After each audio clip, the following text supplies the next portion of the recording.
This episode of Destructoid is brought to you by Jack Threads.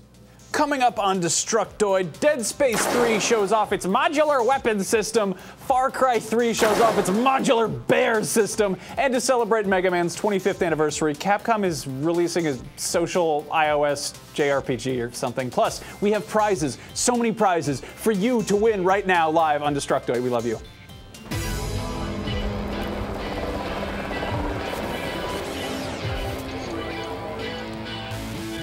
Welcome to Destructoid. I'm Tara Long. And I'm Max Scoville. I'm sorry, I didn't mean to scare you guys off. I'm sorry, I came on a little bit strong there. Getting a little too sprightly there. I just really like them because they're 5 watching PM. us. Yeah.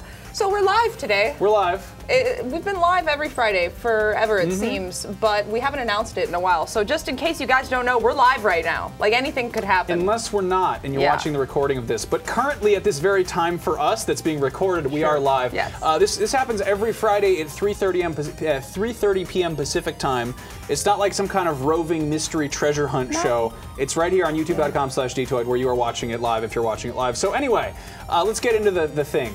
Last Friday, some of you guys might have been bummed out because we didn't have any codes to give away because our prize basket was stolen by a falcon. Well, guess what? We caught the falcon and we got 99 codes to give away. And we 95. killed the falcon. We killed the bird. It was endangered. But that's right. We have beta codes for Starvoid, which is a real-time strategy game from Paradox that is easy to pick up and play, and it has an emphasis on multiplayer, and it's a video game. What do you want? It's a free video game. These are Steam codes, so they are open to our international viewers as well. You need a computer to play them. We're going to be giving away 15 codes on today's show. All you need to do is go on Twitter and tweet I'm watching at Dtoid Show live on www.youtube.com/Dtoid for a chance to win a Starvoid beta code. I guess we accidentally a word there. Anyway, but yeah, just write that. And you have to make sure you're following us, and you have to make sure you type in the 3 W's before the URL, because otherwise dreams don't come true. And we're going to randomly select 15 winners and read them off at the end of the show. As for the other 80 codes that we have to give away, we're going to be giving them away on Twitter and also on Facebook. So make sure you're following us on Twitter. That's Dtoid Show again. And on Facebook, it's facebook.com/Dtoid Show for a chance to win. Yeah. I feel like a dirty whore now after all that plugging. Oh, that's every day, Max. Do you want to get into the...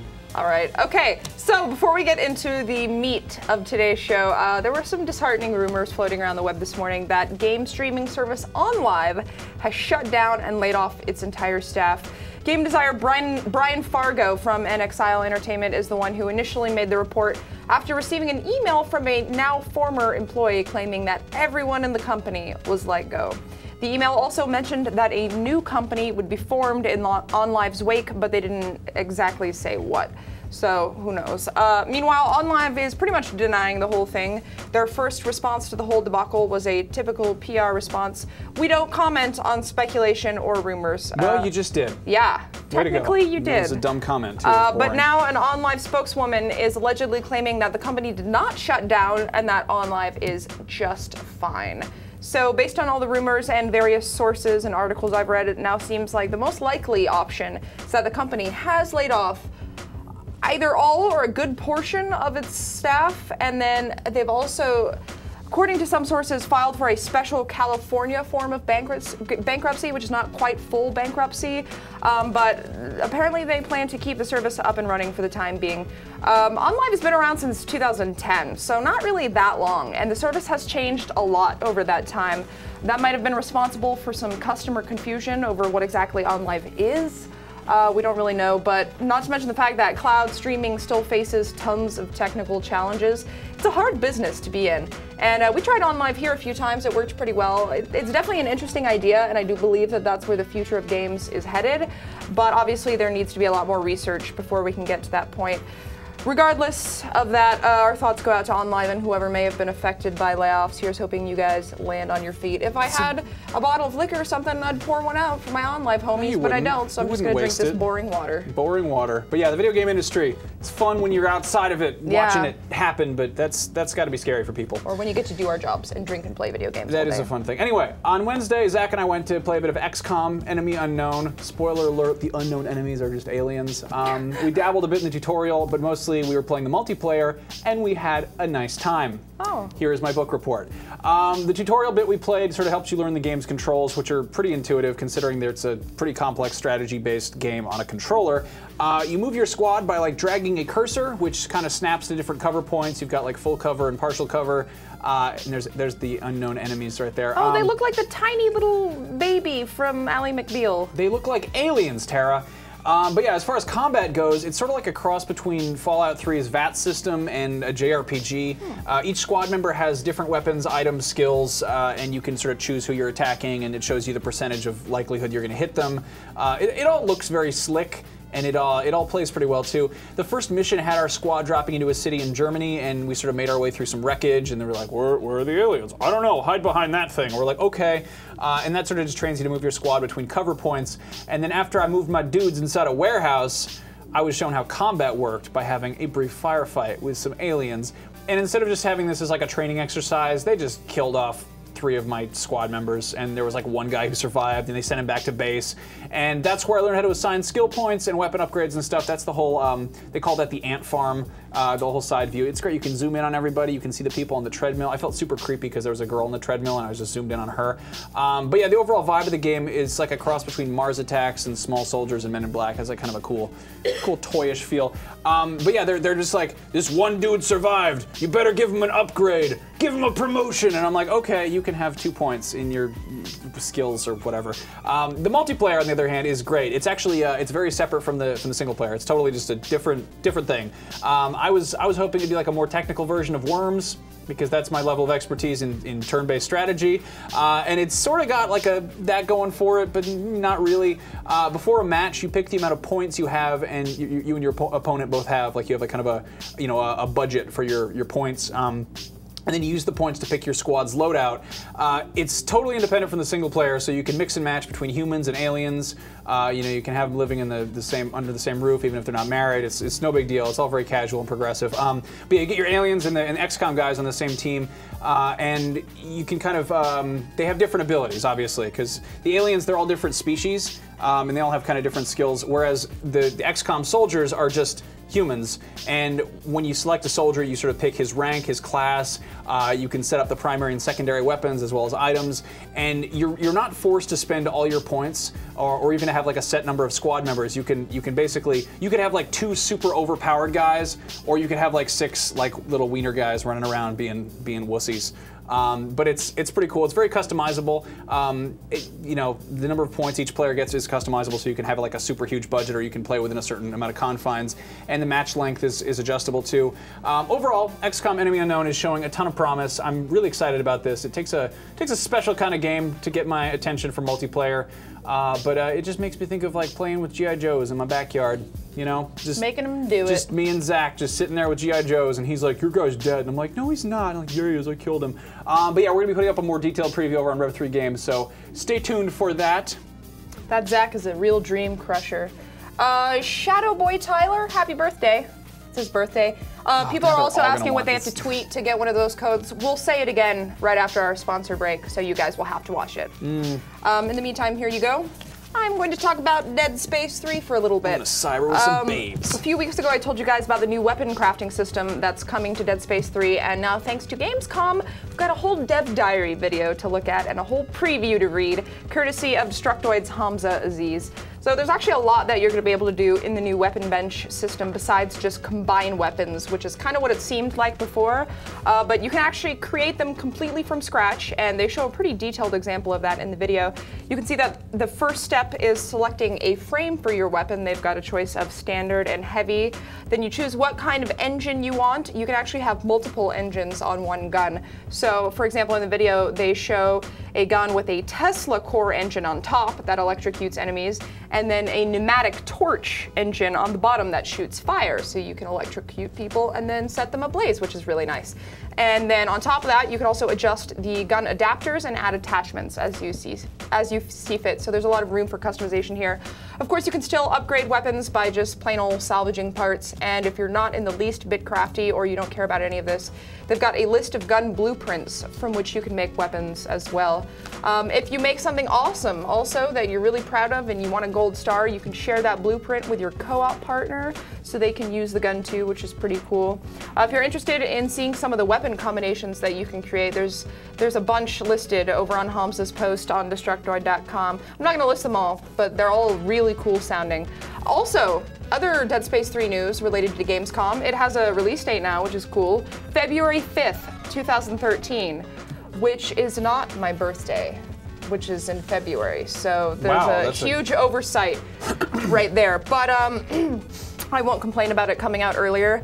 I'm really excited for the weapon crafting system, actually. I am like super detail-oriented and just a generally anal person. Yeah. Shut your mouths, I already know what you're thinking. So I could spend hours in like game menu systems. I just love crafting. I'm so glad they integrated Etsy into Dead Space. I really like just looking at lists and organizing them. Things. I just want to just do some organizing. I'm a lady. I want to shoot an alien in the face with a gun. Also I don't care what different parts are on the gun. I just want to kill it. Sometimes you need a break. Tara, shut up. Just shut up. Everybody shut up. Just shut up. Guys, we're going to talk about Far Cry 3.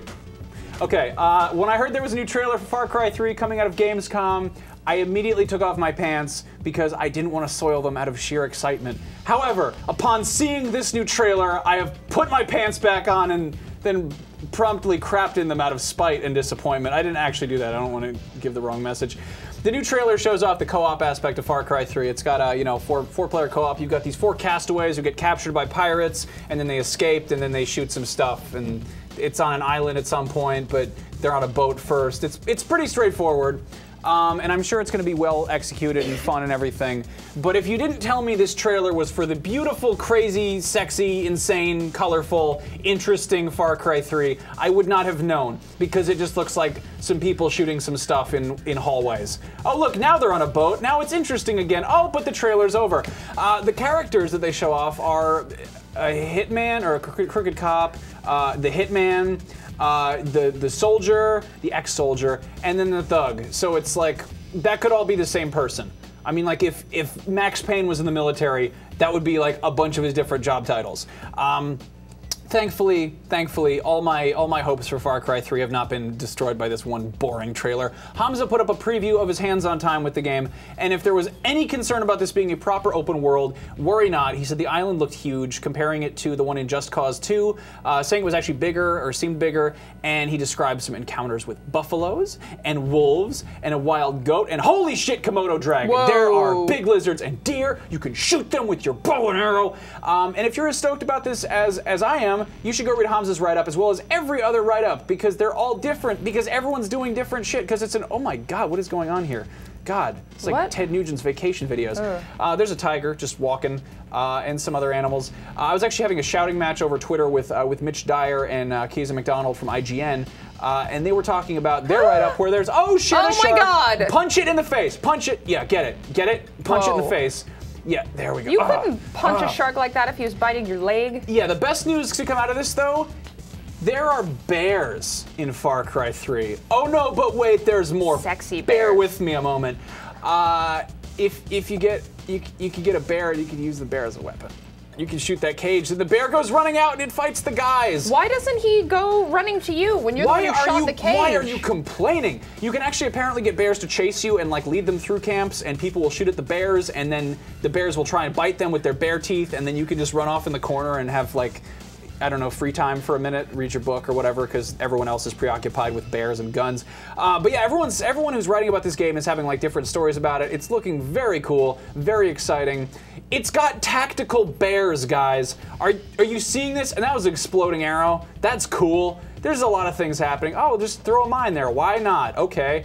Oh, why don't you, shoot him in the face. Just do it. Okay. Anyway, Far Cry 3, that's headed to PS3, 360, and PCs everywhere. Oh, there goes the car. Everywhere in late November. I think it's the 29th or the 30th in just Australia and Europe and everywhere else, except for North America, where we have to wait until December 4th, which is Jay-Z's birthday. That's right. So what? Even so, it's like, you know, shaboy. Yeah. What's going on? It's just, I want this game. It's gonna be good. I want this game fun. Too. I officially want it now. Yo, let's do drugs and shoot a bear. Happy birthday, Jay-Z. It's like they've catered these trailers specifically to us because they reveal a new animal species in every one. They showed off like 5 animals. Yep. I love them. All right. I love the animals. So more awesome Gamescom news.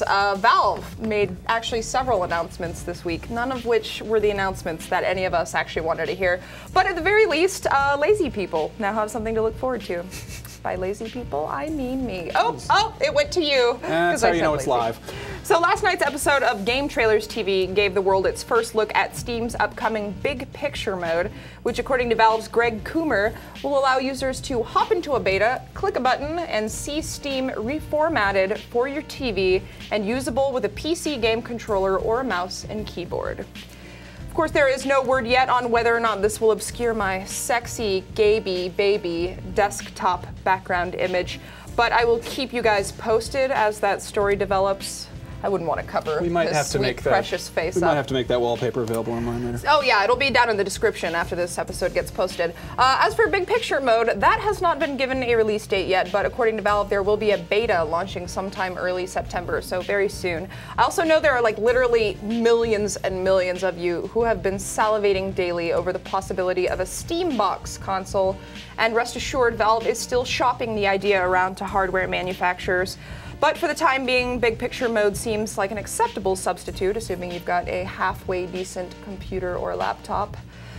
I just like to open mine and stare at the picture of Gaby Baby. Man, I'm just uncomfortable now. Yeah. Let's take a word from our sponsor. Okay. Let's do that. You guys know what's cool? Cool clothes. You know what is not cool? Overpriced clothes. Thankfully, there's Jack Threads, which is a members-only online shopping club for guys where you can score fancy name brands for classy gentlemen at up to 80% off what they cost in dumb, expensive stores. Jack Threads offers a wide variety of street skate and surfwear brands, just, a variety of clothing that, young, nice-looking people would wear. At super fair prices. I got this hoodie and jacket there because I like hoodies and jackets, and it is cold as shit in San Francisco. Normally there is a wait list to join, but because you watch our show and we want you also to have cool hoodies and jackets, you can head to jackthreads.com/destruct to sign up right now for free. There's no obligation to buy. It helps support our show, and let's face it, you might get cool hoodies and jackets. Again, that is jackthreads.com/destruct. Did I mention they also have some gifts? Because I got Tara a present. Oh, you didn't have to do that for me. You're always drinking tea, so I got you a robot tea infuser. Oh my god, it's so cute. It's not actually, looks kind of like Mr. Destructoid. It's not actually a robot, I don't think, but it's just, I got her that on Jack Threads. It says bye-bye tea bags. Yep, because I want... Oh my god, thank you, Max. This is just like those fan fictions I write, where Tara Long is teabagging those robots. Let's get back to the show. All right, back to the show. Oh, I can't wait to tea out of that later. So I'm sure you've all had your calendars marked for years now, but if you didn't already know, this fall is the 25th anniversary of Mega Man. That's right, the big 2-5, the old quarter century, the silver jubilee, if you will. I don't know what that is, but I saw it on the internet. Capcom is, of course, commemorating this event the best way they know how by running the series even further into the ground and then shitting all over it, allowing it to blossom into a big, beautiful, smelly shit flower. And the name of that big, smelly shit flower is Rockman Crossover, a social RPG for iOS. Yep. Why don't we back up a moment here? Capcom is celebrating not one, but 2 big 25th anniversaries this year, actually, Mega Man and Street Fighter. For Street Fighter's 25th anniversary, Capcom is releasing the Street Fighter 25th Anniversary Collection, which comes with Street Fighter Cross Tekken, Super Street Fighter 4 Arcade Edition, Street Fighter 2 HD Remix, Street Fighter 3 Third Strike Online Edition, all the DLC, documentaries, animated movies, a statue of Ryo, soundtracks, and a special edition box. Mega Man is getting a social iOS game. Spelled with an X, because apparently we can't be fucking bothered to write out the whole word. No. I bet it's some kind of anti-religious sentiment Capcom is expressing. But, oh, hey, look, we've got screenshots to look at, yeah. Oh, the thrills and excitement. Aww. Yeah, look at that. Oh, yeah. Ooh, yeah, girl. Oh, man, I can't wait to play this on Newgrounds. I see you checking out that autoplay button. Yeah, it's okay. You don't have to think. You're too pretty to think, baby. You can touch that autoplay button if you want. Girlfriend trees aren't just for girls anymore, Max. You can touch that autoplay button all you want. Anyway, Rockman Crossover promises to bring all your favorite heroes and villains from the Mega Man franchise together for one zany adventure you're sure to forget 2 weeks later. That will be out this autumn in Japan and hopefully never in America. ever, ever. Wow, that's terrible. Ever. That sucks. Hey, man, I love this platforming character who's been beloved by generations, and God damn it, why Capcom. don't we just make a... not that. That's a bad thing. That's terrible. God, The who did nerve. that? Who does that? The nerve, What's your problem, Capcom. Capcom? What are you doing, Crapcom? If you weren't so far away from me, I'd go over there and punch you That was like that not guy did with Mega, that shark in that nor Far did it Cry rock. trailer. Oh, God, I'm getting sweaty from all this anger. On to more relevant news, for me at least. Yesterday was the last official day of Shark Week, and since we didn't get to share any shark facts with you on Wednesday's show, we decided to close out today's program with one last great shark moment in shark gaming history. I would be happy to do this. I I'm gonna did do not this. ask you yet. I read ahead in the script on the Okay. teleprompter. Okay. Today, we salute Taito's 1987 classic, Sky Shark. Released in Europe as Flying Shark, it was a delightful arcade-style shooter in which players controlled a magical airborne shark as it rained down shark bullets on common shark enemies, such as shark tanks and shark planes, and also shark boats and shark battleships. Due to some errors in translation, Sky Shark was actually marketed as a game about military aircraft, but it's obviously about sharks. You can see it because it's blue. See? That's a shark. Oh. I don't know why anyone would think that wasn't about sharks. This concludes great shark moments in shark gaming history. Back to you, Tara. Thank you, Max. That was very informative. Why don't we announce those contest winners and then field some questions? Do we have contest winners? Not yet. Let's field some questions. Okay. Okay, somebody said, hey, Detoid, Sleeping Dogs or Darksiders 2? Sleeping You Dogs. can't ask that question. That's like comparing something with something else that's not similar. Oh, look, contest winners. Okay, we've That's got... like, which would you recommend doing this weekend? Seeing an action movie or hitting puberty again? Yeah, or murdering a child. Who knows? Both are fun. Okay, winners: Saint Jake, D. Dewey, The Andurand, Bird Herder, JJ Banton. God, I love this part of the show. Phantom Freak, Shadowy Boy Tyler, happy birthday again. Gus Mashin, Squid Bears Rule, nice username. Fringe Figure, Josh Greenaway 94, Guy 5, Killer Locust, Shmee 141, and King Penetron. We will get in touch with you guys over Twitter to hand you your codes. In the meantime, we totally forgot to tell people what they were supposed to tweet to do that. I'm so sorry, you we guys. suck. But however, you can win. We have literally 80 more codes to give away. We've got 80 more of them. So we goofed. You still get prizes. Just make sure you're following us on Twitter. We're going to be just like throwing them out into the internet. And if you're not on Twitter, we're on Facebook, also at facebook.com/dtoidshow. So we're going to be giving those out all weekend. So chances are you'll be able to nab one. Any cool questions? Blacker17S says, Max, do you have the Rico costume on Sleeping Dogs? I have no idea. I'm totally drawing a blank as to what that is. Okay. I don't know. JP Garcia 6 says, Tara, what are your banana tips suit. for a freshman at UT? Pluckers. It's a delicious wing place. And also, don't ever drink at Treasure Island. They put stuff in your drinks. Not speaking from personal experience, but anyway. Hey Tara, what's your favorite hip-hop inspired game? Personally, my pick would be Def Jam Fight for New York. I've never played that one. My pick would probably be 50 Cent Blood on the Sand. Ooh, that's a good one. 50 Cent Blood on the Sand is probably my favorite. It's really literally hip-hop not a bad game. inspired. And then Def Jam Rap Star is a thing that we frequently play. Oh, that's true. Actually, that is pretty fun. Whenever I want to forget how to say words, I go to Anthony's house and we just drink excessively. And then we try and play Def Jam Rap Star, and by the end I'm just like, What's funny is we do it after we're already drunk from the Kentucky Derby. Anthony has a thing every year where he gets everybody together and drinks and watches the Kentucky Derby, and then we all sing Def Jam Rap Star. People ask us what we do when we're not playing video games for work, and that's it. I don't really know. Don't drink if you're under 21. Don't ever do also. that. Don't go to jail either. Or if you're Don't over do 21, crimes. it's just not a good idea in general. Yeah, okay. So anyway, do we have time for one more question? Let's see. If you could be a writer for a game developer of your choice, who would you work for? The guys who made Ski Free.